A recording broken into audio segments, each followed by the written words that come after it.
পরে আসবে। হ্যাঁ মারবে রাতে পরে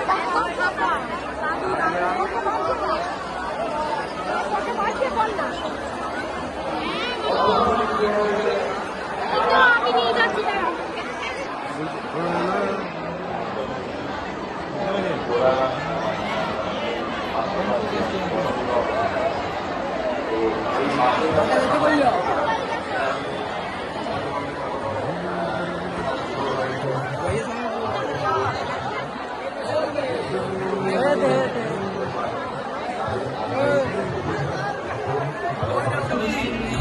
বর্তমানের গর্ব, বাংলার গর্ব, আমাদের দেশের গর্ব অঙ্কুশ হাজরা। অঙ্কুশ হবে নাকি একবার একটু কোমর তুলিয়ে? অঙ্কুশ কিন্তু খুব ভালো ডান্সার, একদম। ঐন্দ্রিলা আসেনি বলে অত দুঃখ করার কিছু হয়নি। এক ঝলক পাবো না, একটা ঝলক পাবো না, এক ঝলক, এক ঝলক কেসটা চলে যাবে। এক ঝলক, এক ঝলক। ওই তো কি পাবলিক ডিমান্ড।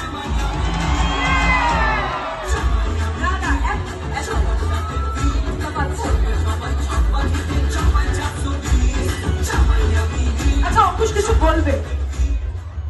না না, নাচ অবশ্যই কোনো একদিন হবে, কিন্তু খুব ভালো লাগছে এখানে এসে। অসংখ্য ধন্যবাদ সকলকে। আর হ্যাঁ, অবশ্যই এটা আমার জায়গা, আমার বাড়ি এখানে। আলাদা একটা ইমোশন অবশ্যই কাজ করে। এখান থেকেই আমার জার্নি শুরু, পথ চলা, নায়ক হওয়ার পথ চলা। 2010-এ প্রথম সেই পথ চলা শুরু হয়। দেখতে দেখতে প্রায় 14টা বছর কেটে গেল, 15 বছরে পড়তে চললো। পুরোটাই তোমাদের সকলের ভালোবাসা এবং আশীর্বাদের কারণে। অসংখ্য ধন্যবাদ। আর খোকনদাকে অনেক অনেক ধন্যবাদ আমাকে এখানে আমন্ত্রণ করার জন্য। ভীষণ ভালো লাগছে এখানে এসে, এবং এটা খুব বড় একটা উদ্যোগ অবশ্যই। এবং আমি 125 জন শুনে আমার সত্যি ভীষণ ভালো লাগছে। এবার মনে হয় আরো বাড়বে এটা, এবং এইভাবেই খোকনদা সকলের পাশে থাকুক এবং আশীর্বাদের হাত যেন থাকে, এবং সকলকেই যেন এইভাবেই খোকনদা পাশে দাঁড়ায়। আমি অনেক বছর ধরে চিনি, আমার থেকে বেশি আমার বাবার সাথে, আমাদের মায়ের সাথে, পরিবারের সাথে বেশি আলাপ খোকনদার। আমার তো কলকাতায় থাকা হয়, মাঝে মাঝে আসি আমি এখানে, কিন্তু খোকনদার ব্যাপারে অনেক কিছু শুনি, জানি, এবং ভীষণ ভীষণ ভালো লাগে। তো অসংখ্য ধন্যবাদ আপনাদের সকলকে, এবং যতজনই 125 জন যারা কাপল আছেন তাদেরকে আমার তরফ থেকে অনেক অনেক অনেক শুভেচ্ছা। সবাই খুব ভালো থাকো, আর এইভাবেই বাংলা ছবি দেখো, আমাদের পাশে থাকো, যেন ভবিষ্যতে অনেক ভালো ভালো ছবি তোমাদের উপহার দিতে পারি। Thank you so much. Thank you. 14ই ফেব্রুয়ারি মানেই তো ভালোবাসার দিন, আর সেই ভালোবাসার দিন আর জন্মদিন।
হাতটা ফেলে দেখো।